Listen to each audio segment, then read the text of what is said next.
Things are about to go from being bad to being really bad in Los Angeles. Last month, not last month, about a month and a half ago, back in May, Los Angeles voted to increase the minimum wage for workers in the hospitality industry, specifically in hotels and at the airport, to $30 an hour. And this past week, hoteliers in Los Angeles have been raising the concern about this. I think this is prescient because New York City just put a socialist, communist, if you will, on the Democratic ticket, signaling that Democratic politics are moving more towards this, towards more services, more government provided goods, and higher wages. And economically, this isn't feasible and it's going to create a lot more problems down the road. So just to dive in a little bit here. So they're increasing the minimum wage for hotel workers and folks in hospitality ahead of the Olympic Games.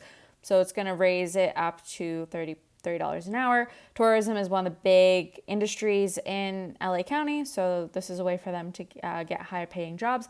The specific increase is going to be 48% for hotel workers and 56% increase for airport employees.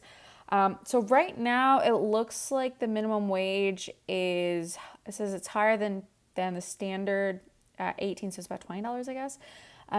So it's going to go up to $22.50 per hour beginning this month.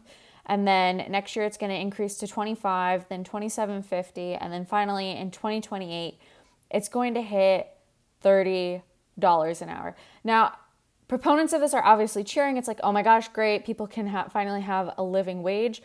But there's a fundamental problem here. Hotel workers and folks working at airports, and when I'm saying folks working at airports, I'm talking about people running like concessions and stuff, janitorial staff, that kind of thing. I'm not talking about like people working on the airplanes themselves, but people who are maybe moving luggage around the airport, providing with intra-airport transportation, that kind of stuff. All of these jobs are unskilled jobs. Any one of us can go get one of these jobs tomorrow. It doesn't take rocket science to do. You might need some sort of food safety handling certificate depending on where you live, but for the most part, you don't need any sort of training or education or whatever to work these jobs. The problem is $30 an hour jobs like this for unskilled workers are now paying higher than skilled labor. So I want to draw your attention to the port in Los Angeles. So LA also has a port. This is one of the bigger ports in the country. So aside from Hollywood and leisure and hospitality and tourism, Los Angeles is a big blue collar city. Dock workers over the last, you probably remember, I think it was like last year, they were negotiating on the East Coast for higher wages and protection against automation. Same thing is going to be happening across the country. Dock workers are actually feeling the impact of tariffs right now because supply of imports has declined as we're importing fewer products from China, so things have slowed down. So folks over on the West Coast are feeling a pinch. But this article is in Business Insider. It's from, I believe, 2021, and it talks about what dock workers make. So if you're a unionized dock worker, you are making about $100,000 a year with free healthcare. And again, that like not that much in LA, but that's a pretty good, I think that's a pretty good salary no matter where you live. The average for dock workers in the US across the board is only $36,000 a year. And then, of course, you have all sorts of other blue collar stuff on top of dock workers. You have people who work in warehouses and other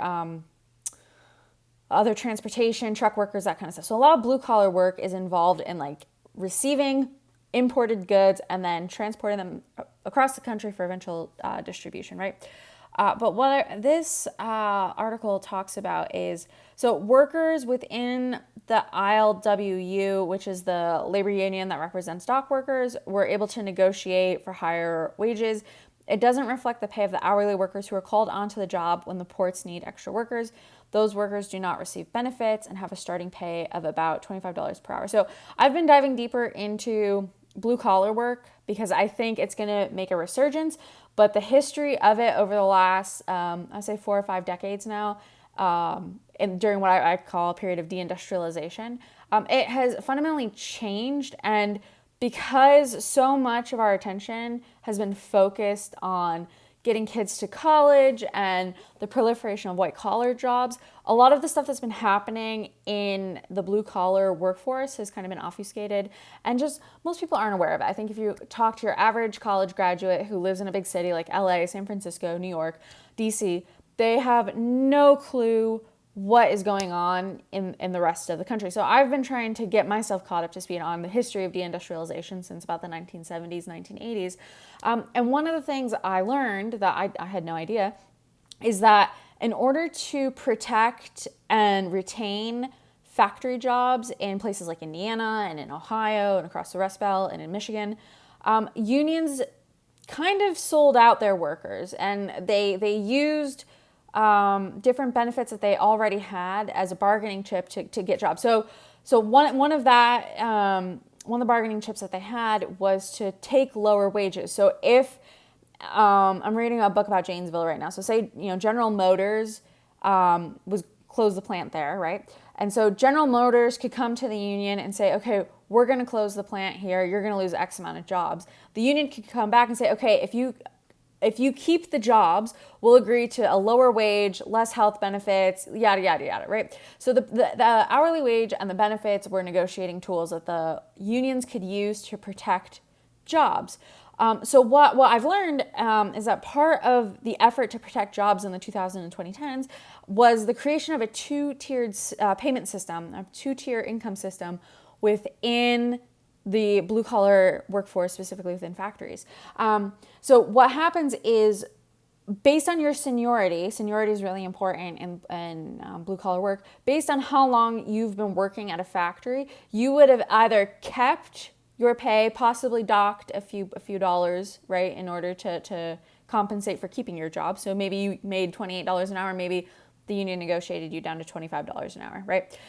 But part of that included if you were a newer employee, you didn't have as much seniority, you would get a second tier pay rate. And a lot of times those second tier pay rates were about $14, $15 an hour. So there were people, so you could work in a factory alongside people, and depending on your union status and your seniority, the person on the left of you could be making $25 an hour, the person on the right could be making $14 an hour.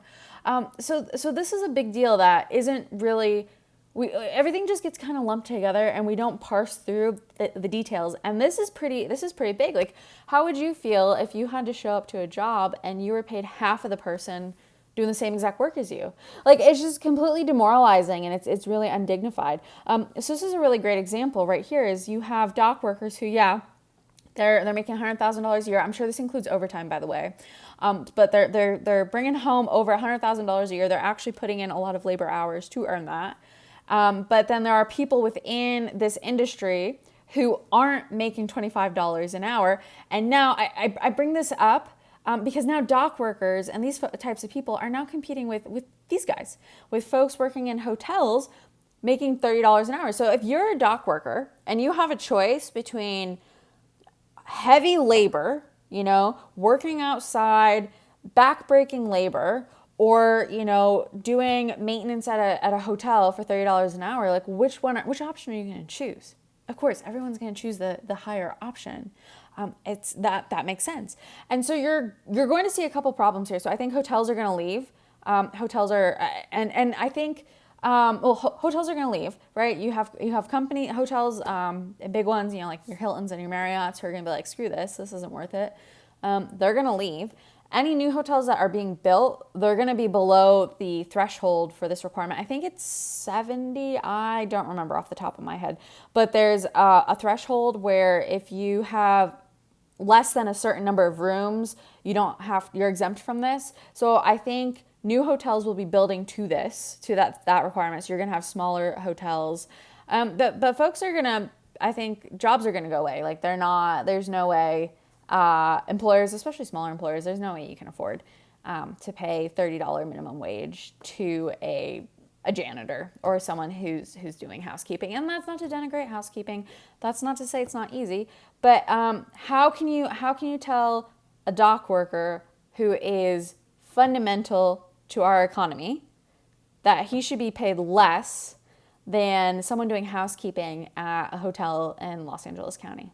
Just the inversion of that and the value is absurd. So I want to draw attention to an article I wrote in 2024 about this experiment, basically here in Austin, where a coffee shop raised the pay for their baristas, and then ended up going out of business because of it. So I want to dive into a few points here that I think are important. Oh, I need to turn on my highlighting tool. I love Readwise, by the way. If you've never used Readwise, there's a link in the description. But I think it's a really cool tool that allows you to highlight on top of web articles, and then all of your highlights are aggregated into the software.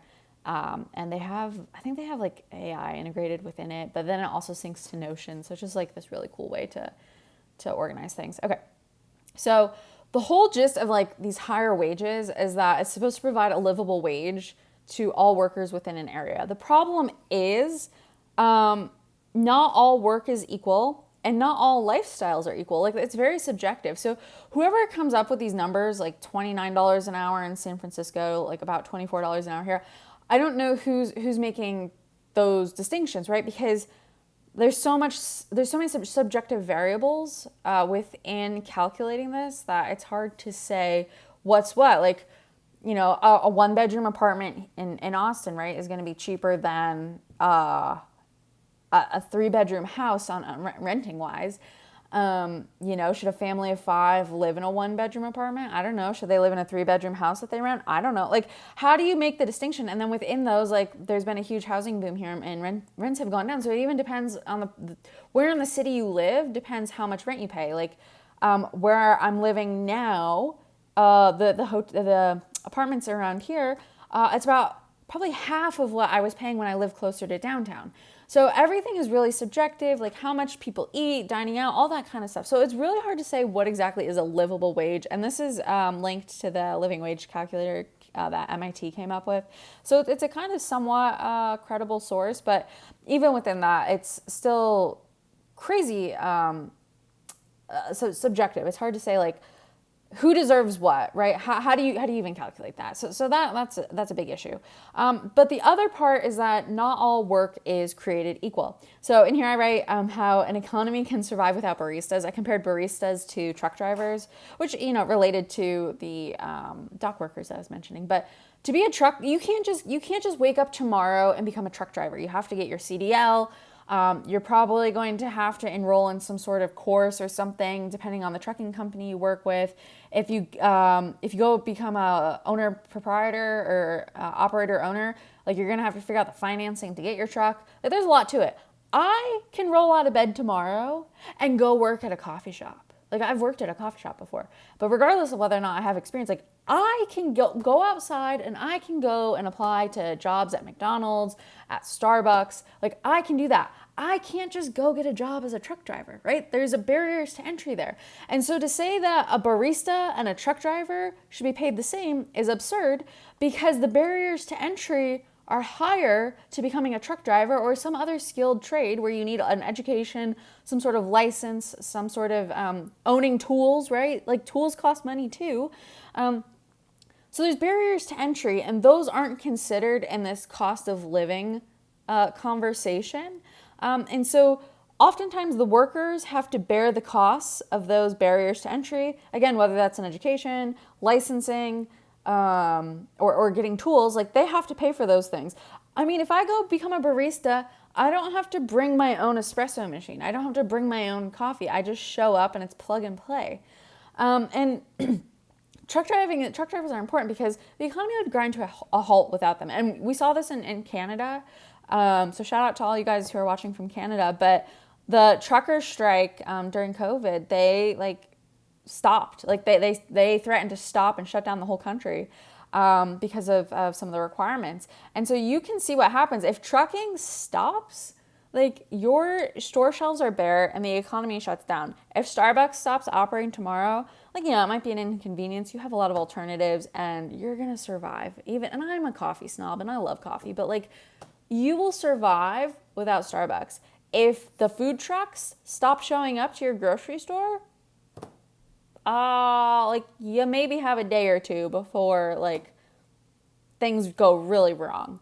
So you have different lifestyle costs that are subjective, but then you have different value that different jobs bring to the economy. And to say that everyone should be paid the same is absurd. So like I said, a coffee shop here in Austin tried this experiment to pay their workers a living wage. I have interviewed at coffee shops here in Austin. I don't know how much it is across different cafes. I will say I interviewed at one that pays $10 an hour, but after tips, you made $25 an hour. And there was another one I interviewed with. I think they were paying like $12 an hour. And then after tips, it ranged from $25 to $35 an hour. So again, tips are really like elevating people's wages. But regardless, the assumption that people aren't making a livable wage, I think if you take away the tips, it actually like you make less because people are, they default to higher tips. But regardless, they took their baristas to a $22 an hour wage to make it livable. Immediately, the prices went up. So you can see here, this is a picture I took. The flavored lattes, the seasonal lattes were $11. Drip coffee, and this was like coffee shop. I mean, it was a cool concept, but like not like the greatest coffee in the world. We're not talking like Kona blend coffee here from Hawaii, like just regular coffee, right? $5. A latte, $9, and that's, if they didn't charge enough charge for this stuff. Okay, that's good. But still, $9, $9.75 for ice, like $6 for an Americano. That's just insane. I've gone through almost every coffee shop in Austin, and the average price for a drip coffee is about like $3.50. I think it's like $3.52. So you can tell like how high end cafe is based on that. Some brew their own coffee, so I'll give them some grace there. But about $3.52 is what you're looking at. So $5 is pretty expensive for drip coffee. So the issue with this is that, okay, you're gonna pay a worker a living wage based on a subjective cost of how much you think it costs to live in a local economy, and you're going to pay them a living wage without regard to the unique economic value they bring to that local economy. But you're doing this while other jobs and other employment groups within that economy aren't experiencing a commensurate increase in their income. So like I was saying before, this affects the hotel workers, and it affects airport workers, so folks in hospitality, doesn't affect dock workers, and it doesn't affect everyone else. So when you have an increase like this, other people, the consumers who go to these places, aren't seeing a commensurate increase. So I was looking at a preschool teacher job opening in Los Angeles. I think it was advertising for $18 to $25 an hour. To be a preschool teacher, you have to have a permit. You have to have, I don't think it's a requirement, but it's preferred that you have a bachelor's degree in early childhood education, or you need some sort of comparable experience working with young kids. So basically, a random Joe Schmo can walk up to a coffee shop, get a job at a coffee shop. They can't walk up to a preschool and become a preschool teacher, but in this paradigm, they're paid the same. And in some cases, they're paid more. I actually worked at a Waffle House for a period of time in North Carolina, and one of the girls I worked with, she was probably about my age, so early 30s.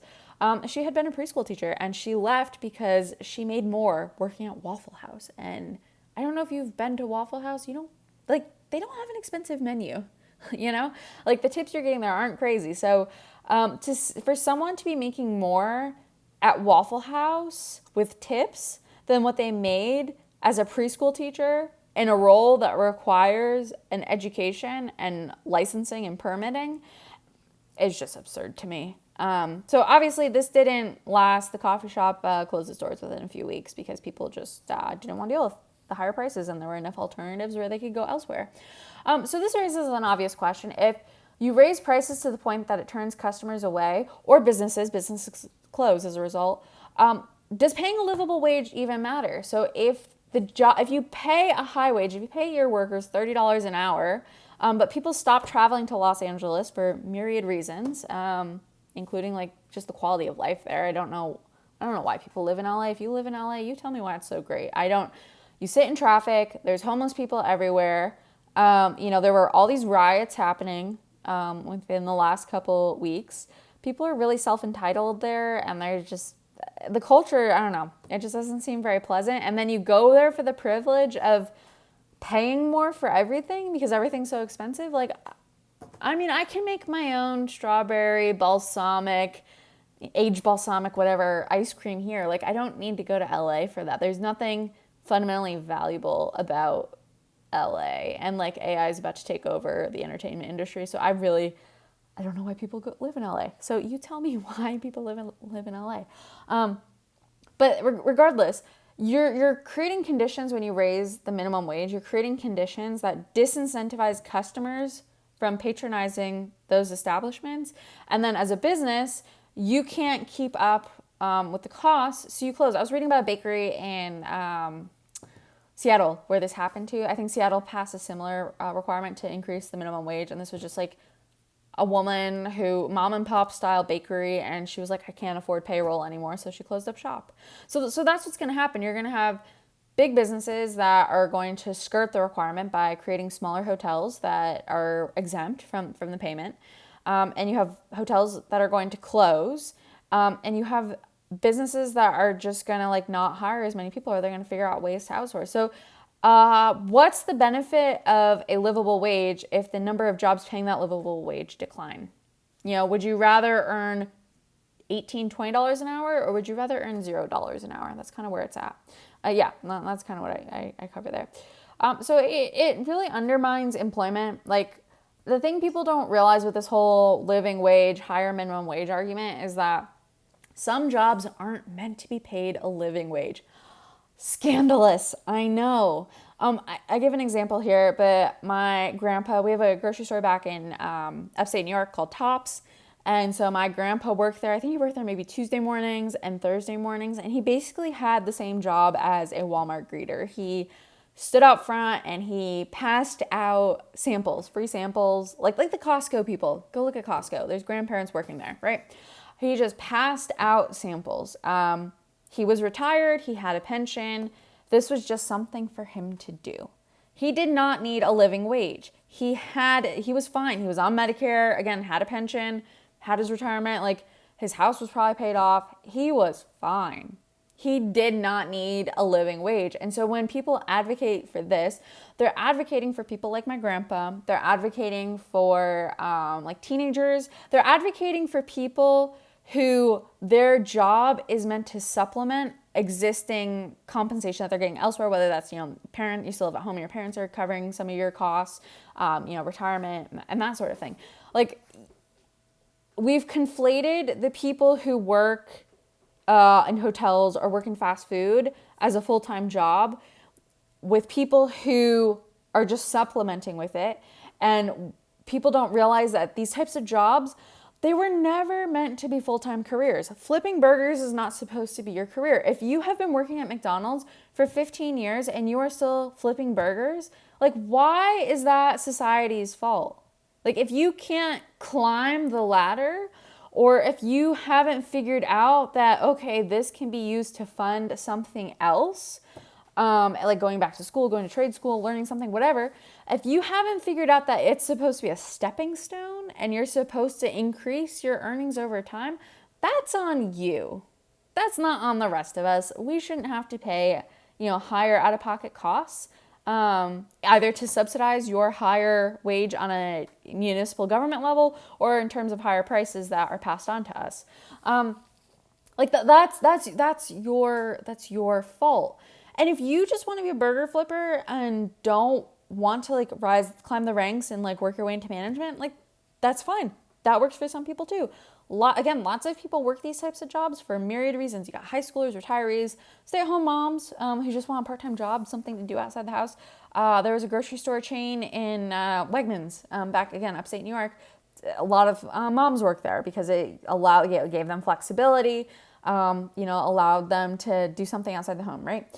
So the fact that we've conflated these jobs with full-time career jobs, I think in and of itself is the problem. And I'm not saying that baristas should be paid a poverty wage. I'm not saying hotel housekeepers should be paid a poverty wage, but I don't think their compensation should be the same as teachers and truck drivers and other people who work skilled jobs.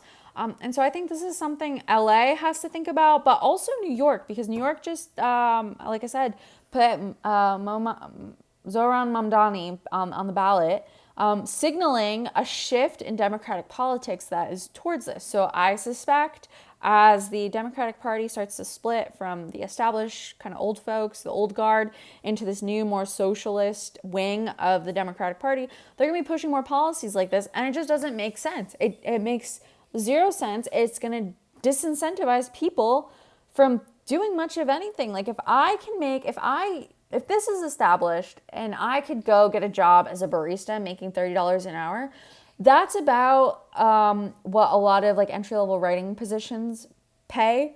To be honest with you, I've seen some like BuzzFeed, I think pays like $25 an hour. So why would I do anything with a skill if I could just go like work for $30 an hour? Like I would happily, and I'm not saying it's easy. I've done this type of stuff. I've done like housekeeping work. So I'm not saying it's easy, but if I had the option of sitting in front of a computer all day, or, doing stuff with my hands, being in motion for, half a part-time, right? Making $30 an hour, listening to podcasts while cleaning hotel rooms. Like, sure, I would do that. I think a lot of people would. Like, why not? And so this is disincentivizing people learning skills, from people pushing themselves to advance in a career, from leaving a stepping stone job to pursuing an actual career. There's just no incentive. And then, of course, you have actual skilled workers, dock workers, preschool teachers, whatever. They're looking at this and they're going to be like, huh? Like, I could go make $30 an hour pulling shots of espresso at the Starbucks in LAX airport? Okay, like, I'll do that. And so this is going to have huge ramifications for the economy, and employers are going to pull out small businesses that can't afford to absorb the costs of adding a minimum wage. They're going to close up shop. They're going to stop operating in places where this is required because it's just not worth it for them. There's just too much in labor costs. And so I think this is something worth thinking about. This isn't a conspiratorial take. But at some point you reach a threshold where you max out how much a particular job is worth, and employers are going to respond by closing up shop, or if you're Chipotle, they're testing out their burrito robot maker, right? So they're going to automate where they can. They're going to consolidate. You're going to have fewer jobs. Revenue is going to decline as consumers pull back and go elsewhere for cheaper alternatives. So revenues are going to declining, how much payroll you can actually even have. And so, like I said, what's worth more here? A job that pays or no job at all? And I think this is something that people in Los Angeles have to think about. And as quality of life declines, the value proposition of even living in LA, if you can't get a job in Hollywood because Hollywood's dying, if the costs of living continue to rise because, like that coffee shop I told you about earlier, they're passing on the costs to consumers. If safety and violence, if you're going to get robbed or mugged, or there's going to be riots all the time, like at some point, rational people are going to be like, why am I living here? And they're going to leave. And you're already starting to see this in cities like Seattle and Portland and Philly and New York and LA. People are leaving because they're tired of this. And so that, of course, cascading effect. You have property values that go down as people leave areas, payroll taxes that go down, so your municipal budgets are in deficit all the time because they're not getting enough revenue. So there's all sorts of compounding variables that will have an impact later on. So what might be a short-term political win, especially for Democrats that are really struggling right now, it's going to have long-term consequences, and it's going to make these cities unlivable. And so I think this is a cautionary tale of what's to come. If you enjoyed this video, you enjoyed this take, I would love it if you would like and subscribe. That would help me out a lot as I try to build up this channel. And if you have any thoughts on the minimum wage and what you think, I would love to hear them. Feel free to drop your thoughts in the comments below. All right, I'll see you in the next video.